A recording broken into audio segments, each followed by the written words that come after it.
Hi, my name's Julia Smith, and I'm here today to talk with you about dream analysis and dream understanding. We all dream.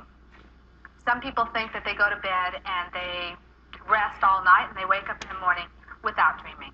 But it's been scientifically proven that we all dream, and that it's a very important way of releasing unconsciously some of the things that happen during the day. There are some people today who are very interested in understanding their dreams and who spend a lot of time trying to analyze it and figure out what the dreams mean to them, what they mean in relationship to the past, present, and future. Historically, there has always been an interest in dreams, and in every culture of the world, there's been an interest in dreams. In ancient times, it's kind of interesting that it was believed that dreamers' mind or soul actually left their body and went and traveled and met their friends or mystical people or spiritual beings, or visited different lands and then came back into the dreamer's body. Or perhaps that visitors came into the dreamer's body during the dreaming time.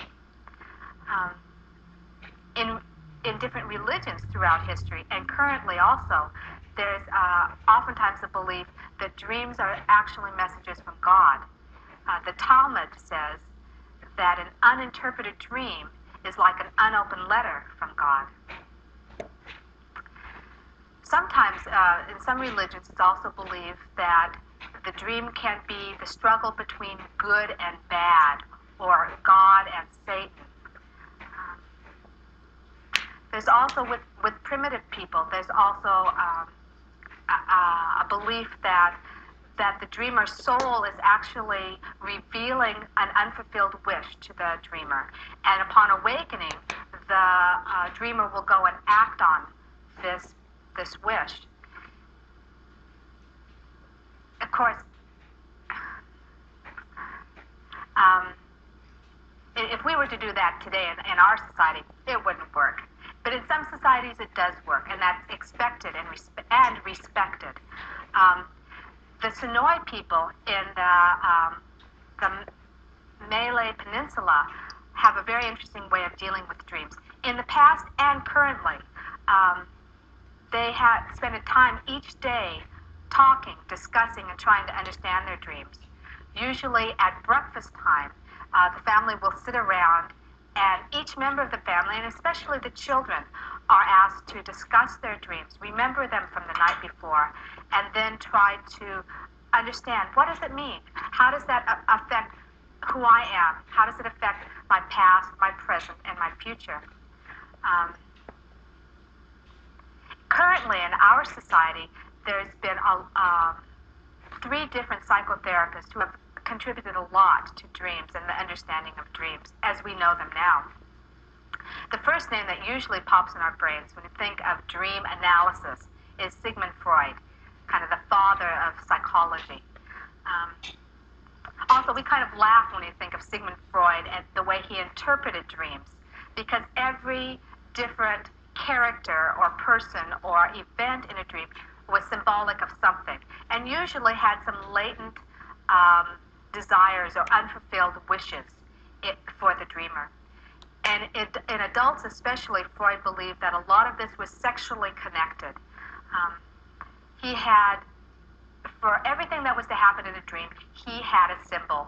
He had a interpretation for that symbol.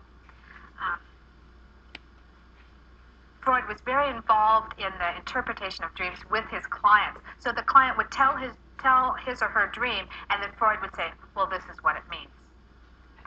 Another therapist, Fritz Perls, had another way of dealing with dreams. He felt that a dream was like a play, and that the dreamer was the playwright, the director, the actors and actresses, the scenery, the setting, that the dreamer was actually everything that happened in a dream. And that he would have the dreamer take responsibility for each piece of the dream. For instance, if a dreamer was to dream of walking through the forest, and as she walked through the forest, she came upon a cabin, and she walked into the cabin and put some logs on a fire to warm herself. Pearls would ask the dreamer then to take responsibility for the forest, to become the forest. For instance, I am the forest, I am tall, I am looking down upon the land. And then maybe go on to becoming the cabin, and then becoming the walker, the person walking through the forest. And in that way, Pearls felt that you'd have a better sense of what was going on unconsciously by becoming becoming each part of your dream. Another therapist, Carl Jung, had a little bit different approach to dreams. He felt that the dreams were kind of a message from your higher consciousness, from that spiritual part of you, and that the only person who could really interpret the dream was you. So that as he worked with his patients on dreams, he felt that it was important to support the patient to figure out what the dreams meant to him or her. I feel like this is a nice way to look at dream analysis or dream understanding for those of us who are interested in our own dreams. One way of helping you remember and work on your dreams is by keeping a dream journal. And there's two important things in keeping a dream journal. One is that you keep a pad of paper and a pencil next to your light, which is next to your bed. And the second is that you give yourself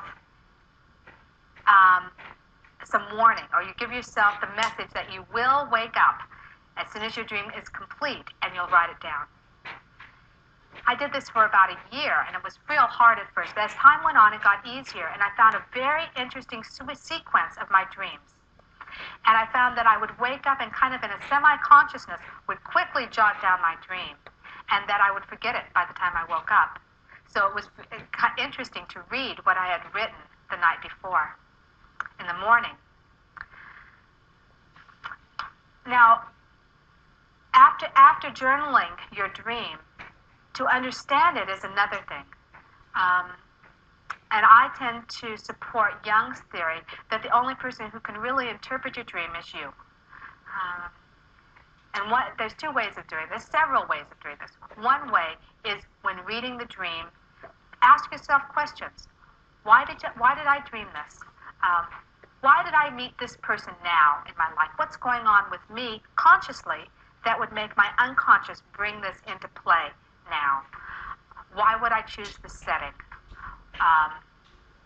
What might this mean to me? Another thing is you can talk to another person about it.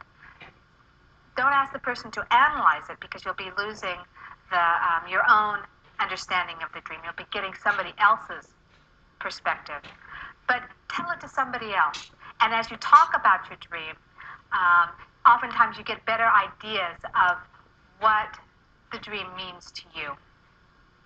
I really feel like dream analysis or dream understanding is important because it connects us with connects our consciousness and our unconsciousness, and can help us connect up with that part of us that often